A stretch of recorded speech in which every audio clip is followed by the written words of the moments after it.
Monsieur Verjus, Je suis ravi d'aller faire une promenade. tu connais un petit peu le concept ou pas? Pas vraiment. Pas vraiment. Ah oui, bah, très bien. Ouais, ouais. Alors, le concept est très simple. Tu vas répondre simplement à des questions que tu vas découvrir devant toi, D'accord. dans la boîte à gants. Ah oui, Donc pour ouvrir la boîte à gants, tu vas voir, il y a un petit bouton ici. c'est dingue. Voilà. Alors, nous avons une question de Hugues, Paris 11. Votre restaurant s'appelle sobrement Table. Pourquoi avoir choisi un nom aussi simpliste?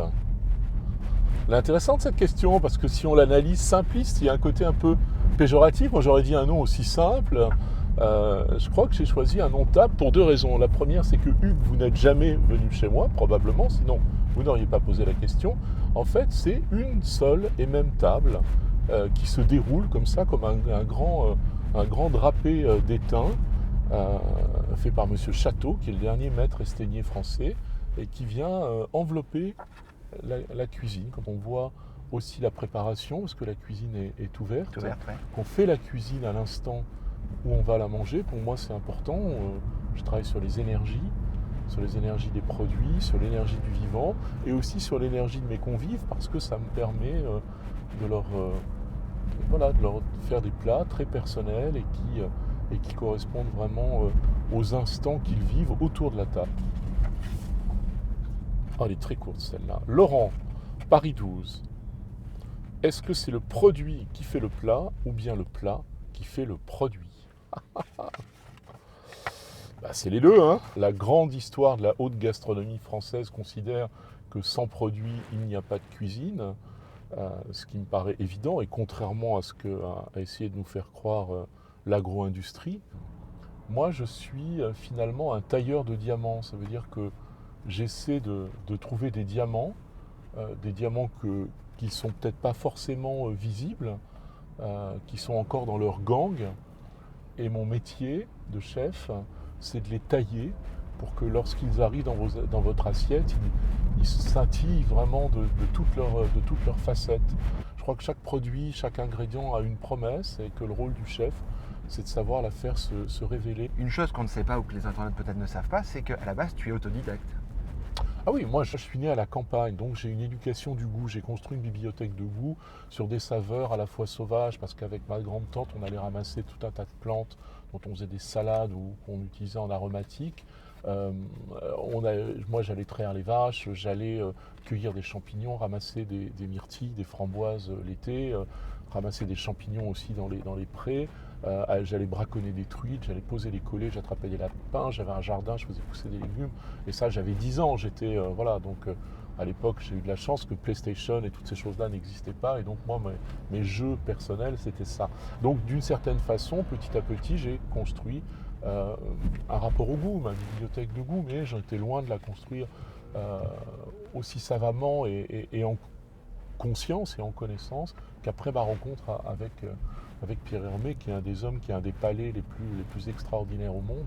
Donc c'est vrai que ça, je l'ai construit à la fois au fil de mes rencontres, au fil de mes dégustations, au fil de mes lectures et surtout au fil de mes pratiques depuis 5 ans. J'ai été beaucoup critiqué au début parce qu'on ne pouvait pas concevoir qu'un autodidacte puisse avoir de telles prétentions et d'avoir la prétention surtout de faire de la très haute gastronomie à ma façon. Et j'ai réussi en 4 ans et demi, presque 5 ans maintenant, à avoir un restaurant où ce que j'ai dans la tête, c'est exactement ce que je mets dans l'assiette, ce qui pour moi est la plus grande des réussites. Et la deuxième réussite, c'est qu'évidemment, les assiettes sont mangées, puisque le restaurant est à peu près complet tout le temps, et donc du coup, ça crée une énergie, une dynamique qui est fantastique. Bertrand, Paris 5.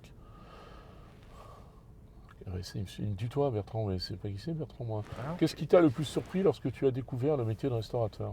tu connais pas un Bertrand dans le 5e? Paris 5, un Bertrand, non, si, Non. j'en connais. Ouais, je pense. Je pense qu'on d'accord. y a mangé Bon. ensemble une fois. D'accord. En fait, ce qui m'a le plus surpris, c'est de découvrir le métier de restaurateur. Parce qu'en fait, moi, quand j'ai ouvert Table, j'étais parti pour faire chef de cuisine, mais pas restaurateur. Et j'ai compris instantanément qu'il fallait que j'apprenne les deux en même temps. Et donc c'est un exercice de schizophrénie totale. Parce que moi j'ai une cuisine qui nécessite quand même d'avoir une immense concentration, de partir dans... Mes assiettes sont quand même des paysages mentaux, mais des vrais paysages, donc ça nécessite d'avoir... voilà, d'être dans un rapport à la beauté. Et puis tu entends, excusez-moi chef, mais les chiottes sont bouchées.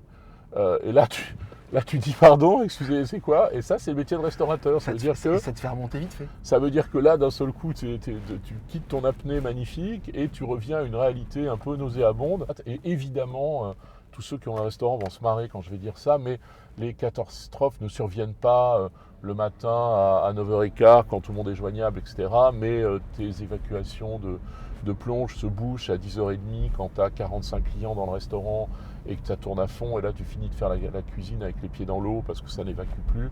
Et que tu peux évidemment appeler personne, etc., etc. Voilà, c'est ça. Et moi, j'ai mis 2 ans et demi pour apprendre les 2 métiers. C'était Bertrand des Papilles. Ah, Bertrand des Papilles, on l'aime. Franck, Paris 19, vous êtes à l'origine de la première vente aux enchères de produits de gastronomie qui a eu lieu il y a quelques années. Envisagez-vous à nouveau un projet de ce genre? J'adorerais refaire une vente fine food chez Arcurial, ils me le proposent tous les ans. Ce qui me manque, c'est évidemment pas les producteurs ni l'envie, c'est le temps. Alors, juste dans un bout de chemin ensemble, oui. On a l'habitude de terminer avec une musique. Ah d'accord, j'ai cru que tu allais m'abandonner dans Paris en disant dans un bout de chemin ensemble, on a l'habitude d'abandonner le chef et il rentre à pied chez lui. Ok. C'est quoi hein? Ah, c'est Manu Chao, c'est ça? Oui. Ah oui. Il est trop mignon, Manu Chao. Ah, je sais pas à quoi ça va me faire penser. Quand tu partais en vacances avec tes enfants? Et alors? En fait, ton fils, ouais. Stan, m'a dit en fait que cette chanson, lorsque vous partiez en vacances, c'était une chanson que vous mettiez régulièrement dans la voiture et que vous chantiez ensemble. Alors visiblement... Ah, c'est possible. Mais alors, tu vois, c'est quand mon fils devait être très jeune. Et alors, non, ce qui est intéressant, alors je me souviens pas du tout de ça, Stan, hein, excuse-moi, mais tu sais qu'il y a plein d'autres trucs dont je me souviens pas aussi, donc, et des fois c'est mieux d'ailleurs, tu me le dis toi-même. Mais ce que je sais, c'est que quand on partait en vacances avec Stan, ce qu'on adorait faire, on partait tous les deux en voiture, et on mettait la même chanson pendant 3 heures. Ah oui? Voilà.